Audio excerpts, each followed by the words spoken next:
आजकल मौसम बहुत ख़राब है, खांसी हो रही है सबको। उसके लिए एक ये रेमेडी है। इसमें मैंने प्याज काटी है इस तरीके से।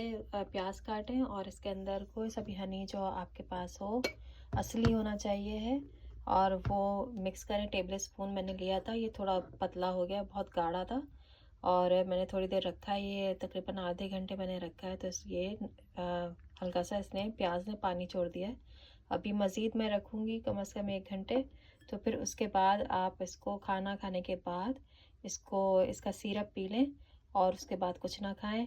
इंशाल्लाह आपकी खांसी बिल्कुल आराम आ जाएगी।